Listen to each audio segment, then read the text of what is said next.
Bienvenue et soyez bénis ce matin à cette merveilleuse dévotion matinale du dimanche. Père, nous te bénissons ton saint nom, nous te glorifions infiniment pour ta grandeur, pour ta puissance, pour ton amour, pour ta paix dans notre vie. Nous te disons merci parce que tu nous donnes la grâce. Tu nous donnes, Seigneur, la bénédiction, tu nous donnes ta présence, ton amour. Nous te disons merci ce matin, merci pour ta présence au nom de Jésus-Christ de Nazareth. Ce matin, nous allons continuer à parler du livre d'Éphésiens. Nous parlerons du thème, soyons les imitateurs du Père. N'ayons pas peur, n'est-ce pas, de prendre notre Père Céleste comme étant notre modèle, son Fils Jésus-Christ comme étant notre modèle. C'est ça qui est écrit dans le livre d'Éphésiens, chapitre 5, du verset 1 au verset 13. Donc ici, Paul a placé là-bas, puisque l'Esprit de Dieu est en nous, le Saint-Esprit en nous, c'est l'Esprit du Père. Donc cet Esprit vient pour nous donner la capacité d'imiter le Père Céleste. C'est pourquoi Paul dit ici, à partir du verset 1, puisque vous êtes des enfants bien-aimés de Dieu, suivez l'exemple de votre Père. Puisque vous êtes les enfants bien-aimés de Dieu, suivez l'exemple de votre Père. Donc Dieu est votre Père et vous devez l'imiter, vous devez le copier, vous devez, n'est-ce pas, marcher sur ses traces. Et il a envoyé Jésus-Christ sur le plan physique afin que vous puissiez voir, observer comment il a marché et que l'Esprit de Dieu en vous, n'est-ce pas, vous donne la capacité, n'est-ce pas, de marcher comme Jésus-Christ a marché. Il dit que toute votre vie soit dirigée par l'amour, car Dieu est amour. Comme cela a été le cas pour Christ, il nous a aimés et a livré lui-même sa vie à Dieu pour nous comme une offrande et un sacrifice dont le parfum plaît à Dieu. Quant à l'immoralité et aux pratiques dégradantes sous toutes leurs formes et à la sorte de posséder, qu'il ne soit même pas mentionné de ça au milieu de vous. Ce ne sont pas des sujets de conversation pour ceux qui appartiennent à Dieu. Vous voyez ici que la Bible dit qu'il y a des choses qu'on ne doit même pas mentionner, qu'on ne doit même pas débattre dans une église, dans une vie qui a reçu Dieu, qui a reçu l'Esprit de Dieu. Donc ici, l'apôtre Paul place la vie de Dieu au-dessus, au-delà du péché, au-delà de la mondanité, au-delà, n'est-ce pas, des pratiques dégradantes de la chair. Il dit quant à l'immoralité et aux pratiques dégradantes sous toutes leurs formes et la sorte de posséder, qu'il ne soit même pas question entre vous. Ce ne sont pas des sujets de conversation pour ceux qui appartiennent à Dieu, pas plus que les propos grossiers et stupides, les intérêts équivoques. C'est inconcevant. Exprimez plutôt votre reconnaissance envers Dieu, car sachez-le bien, aucun homme qui se livre à l'immoralité sexuelle ou à l'impureté ou à la convoitise, encore appelée la sorte de posséder, qui est une idolâtrie, n'a d'héritage dans le royaume de Christ et de Dieu. C'est ça, c'est clair, c'est la parole de Dieu qui le dit clairement pour montrer que la vie de Dieu en toi se manifeste. Donc nous sommes le prolongement de la vie de Dieu sur la terre. Nous sommes le prolongement de la démonstration de la vie de Dieu, n'est-ce pas, sur la terre. Donc Dieu veut, il y a des choses que Dieu ne veut même pas voir dans ta vie, dans la mienne, parce que tu as reçu la capacité de dominer ces choses, de marcher sur ces choses-là.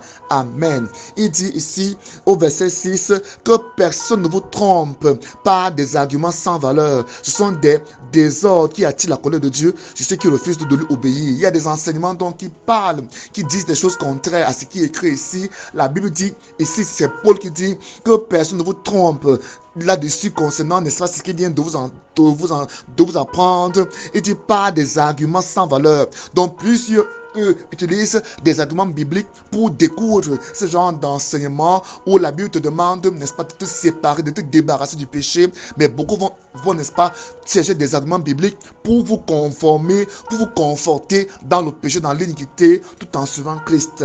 Vous trompant du salut, vous trompant, n'est-ce pas, de l'irréversibilité du salut, vous trompant, n'est-ce pas, de l'irrévocabilité du salut, et vous poussant à vivre n'importe comment en disant que vous êtes sauvé, c'est pour la vie, c'est fini. Quel que soit votre comportement, votre caractère, votre vie de péché, votre vie, n'est-ce pas, d'immoralité, votre vie, n'est-ce pas, de convoitise, vous hériterez le royaume du ciel. Ça, c'est ce que beaucoup de personnes enseignent. Et ici, Paul dit que personne ne vous trompe par des arguments sans valeur. Ce sont des désordres qui attirent la colère de Dieu sur ceux qui refusent de lui obéir. C'est ça que Paul dit.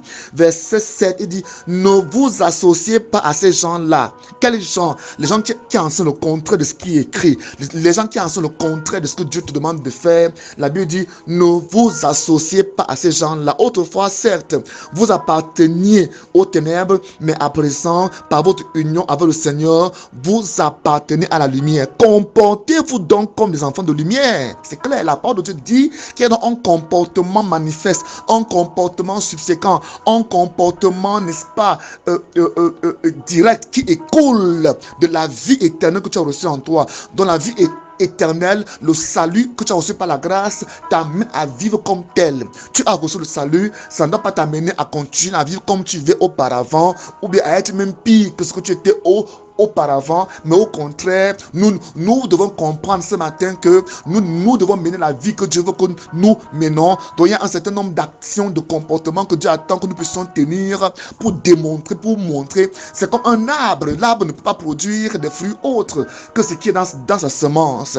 Un peu comme un mangue ne peut pas produire des papayes, c'est pas possible. Voilà pourquoi la semence de Dieu en toi doit produire les fruits de Dieu en toi. La semence de Dieu en toi ne peut pas produire les fruits de l'iniquité, les fruits de la chair, les fruits, n'est-ce pas, de l'alcoolisme, de l'ivrognerie, les fruits, n'est-ce pas, de l'immoralité, de la prostitution, du mensonge, du vol, de la méchanceté, de la colère, des injures, de la haine. Non, la semence de Dieu en toi t'amène à être différent. C'est cette semence-là qui a été introduit, inoculé en toi par le Saint-Esprit. Le Saint-Esprit t'a été donné comme gage, comme acompte du salut. Le Saint-Esprit en toi, c'est l'Esprit de Dieu. La Bible l'appelle l'Esprit Saint. Ça veut dire qu'il aime la sainteté, la pureté et la justice.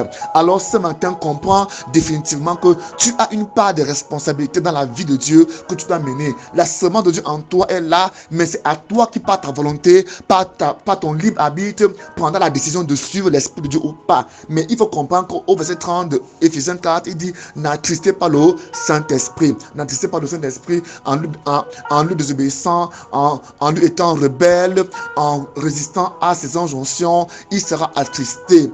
Amen. La Bible dit ici donc, autrefois certes, vous participiez aux ténèbres, mais à présent, par votre union avec le Seigneur, vous appartenez à la lumière. Comportez-vous donc comme les enfants de la lumière, car ce qui est produit de la lumière, c'est tout ce qui est bon, juste et vrai. Comme des enfants de la lumière, efforcez-vous de discerner ce qui est plaît au Seigneur. Verset 11, ne participez pas aux pratiques stériles que favorisent les ténèbres, mais démasquez-les plutôt. Démasquez-les plutôt, car tout ce que ces gens font en cachette est si honteux qu'on n'ose même pas en parler. Mais quand ces choses sont démasquées, leur véritable nature paraît à la lumière. Amen. Donc ce matin, il faut que tu comprennes que la vie de Dieu en toi se manifeste, s'extériorise. Donc nous sommes le démembrement, nous sommes, n'est-ce pas, les branches de l'arbre qu'est Dieu, qu'est le Seigneur Jésus-Christ, et les fruits que nous produisons viennent de la sève qui est, n'est-ce pas, vient du tronc de l'arbre, parce que nous sommes connectés à lui. Alors ce matin, cette semence est en toi, cette vie est en toi, elle a été implantée en toi. Alors remets-toi à Dieu et il t'utilisera dans ta génération, et il t'utilisera dans ta famille. La Bible te donne un ensemble de préceptes, un ensemble de conseils, des choses que l'Esprit de Dieu ne veut pas voir dans ta vie, le mensonge, n'est-ce pas, la paresse. Il dit que celui qui volait travaille pour aider les autres. Amen. Donc ça veut dire qu'il ne doit pas continuer à voler pour se nourrir, mais il doit commencer à travailler de ses mains. Il doit apprendre à travailler. La vie nouvelle en Christ, c'est une autre école, c'est un apprentissage. Nous devons nous arrimer, nous adapter, nous conformer. Nous devons accepter la transformation que l'Esprit de Dieu nous donne afin d'être des enfants de Dieu normaux, des enfants de Dieu saints, agréables dans cette génération perverse et pleine de ténèbres. Telle est la volonté de Dieu pour toi. Donc tu dois comprendre que tu es un ambassadeur de Christ sur la terre. Tu es un ambassadeur de Dieu sur la terre. La Bible dit que tu es la lumière du monde. C'est quoi? Il dit que tu es un enfant de la lumière. Donc tu es un enfant de la lumière. La lumière est en toi. La lumière de Dieu est en toi. Donc à partir d'aujourd'hui, ne pense pas, ne te dis pas que, n'est-ce pas, les choses, n'est-ce pas, sont, n'est-ce pas, aisées pour toi. Non, tu dois prendre ta responsabilité, prendre ta vie en main et demander à Dieu la force de t'aider à mener la vie qui lui sied, la vie qui lui est agréable. À celui qui peut donner la force d'accomplir et d'arriver au bout, étant, n'est-ce pas, fidèle,